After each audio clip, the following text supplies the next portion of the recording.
ओम नमः शिवाय। उत्पन्ना एकादशी व्रत जानेंगे, शुभ मुहूर्त के बारे में, पारण के मुहूर्त के बारे में।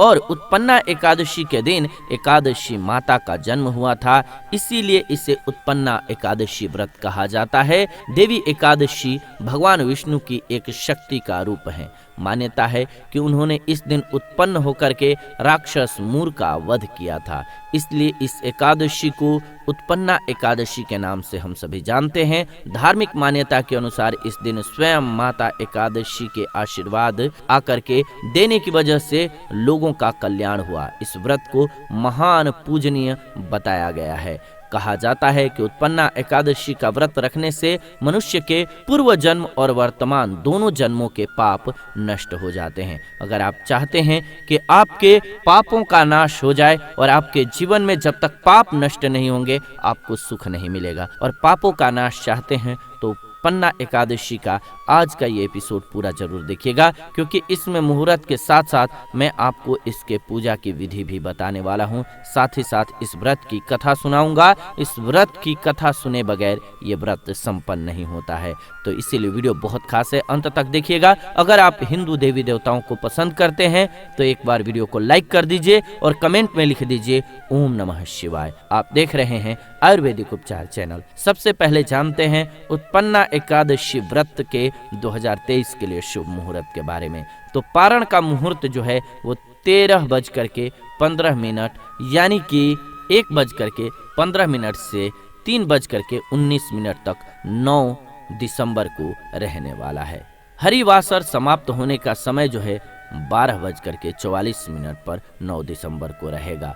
अब उत्पन्ना एकादशी का व्रत जो है वो 8 दिसंबर 2023 को है, तभी पारण जो है 9 दिसंबर को है, यानी कि 8 दिसंबर दिन शुक्रवार को रहेगा। इसी दिन आपको उत्पन्ना एकादशी व्रत रखना है। उत्पन्ना एकादशी व्रत के पूजा की विधि क्या है जानते हैं, जिससे कि हमारे पापों का नाश हो सके। एकादशी व्रत रखने वाले जो भी व्यक्ति हैं उनको एक दिन पहले ही यानी कि दशमी की रात्रि में भोजन नहीं करना चाहिए। एकादशी के दिन प्रातः काल उठ करके स्नान ध्यान के बाद व्रत का संकल्प लेना चाहिए। इसके बाद भगवान विष्णु का पूजन करना चाहिए और उन्हें पुष्प, जल, धूप, दीप, अक्षत ये सभी चढ़ाना चाहिए। इस दिन केवल फलों का ही भोग लगाना चाहिए और समय समय पर भगवान विष्णु का सुमिरन करना चाहिए। रात्रि में पूजन के बाद जागरण करना जरूरी है। अगले दिन द्वादशी को पारण करना चाहिए। किसी जरूरतमंद व्यक्ति या ब्राह्मण को भोजन और दान दक्षिणा देना चाहिए। इसके बाद स्वयं को भोजन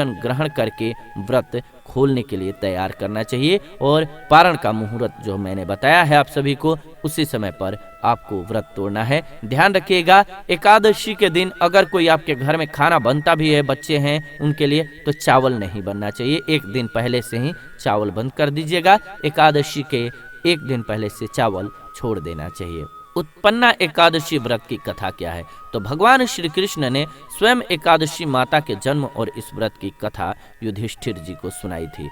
सतयुग में मूर नामक एक बलशाली राक्षस था। उसने अपने पराक्रम से स्वर्ग को जीत लिया था। उसके पराक्रम के आगे इंद्रदेव, वायुदेव और अग्निदेव भी नहीं टिक पाए थे, इसलिए उन सभी को जीवन यापन के लिए मृत्युलोक जाना पड़ा। निराश होकर के देवराज इंद्र कैलाश पर्वत पर गए और भगवान शिव के समक्ष अपना दुख बताया। इंद्र की प्रार्थना सुनकर के भगवान शिव उन्हें भगवान विष्णु के पास जाने के लिए कहते हैं। इसके बाद सभी देवगण क्षीर सागर पहुंचते हैं। वो सभी देवता भगवान विष्णु से राक्षस मूर से अपनी रक्षा करने की प्रार्थना करते हैं। भगवान विष्णु सभी देवताओं को आश्वासन देते हैं।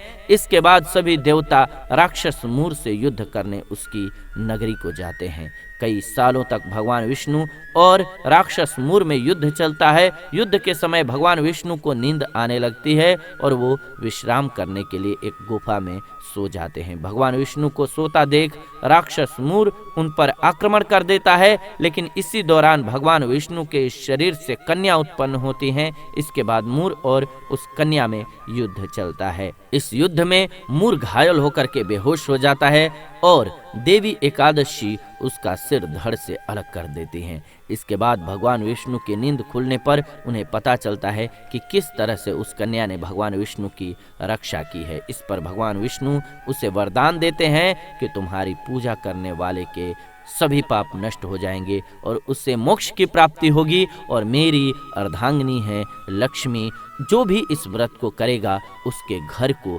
लक्ष्मी जी कभी खाली नहीं होने देंगी, उसके भंडार को कभी खाली नहीं होने देंगी और जीवन की परेशानियों को दूर कर देंगी। तो उम्मीद है कि आप सभी एकादशी का व्रत जो है जरूर करेंगे और उम्मीद है कि वीडियो पसंद भी आई होगी। वीडियो पसंद आई है तो लाइक कर दीजिए और कमेंट में ओम नमो भगवते वासुदेवाय जय माँ लक्ष्मी जरूर लिख दीजिए। चैनल को सब्सक्राइब कर लीजिए क्योंकि ऐसी नई वीडियो हम इस चैनल के माध्यम से लेकर के आते रहते हैं। बेल नोटिफिकेशन को ऑन कर लीजिए ताकि नई वीडियो आपको सबसे पहले मिले। फिलहाल इस वीडियो से विदा लेते हैं, जुड़ेंगे नई वीडियो में नई जानकारी के साथ। तब तक आप सभी खुश रहें, स्वस्थ रहें।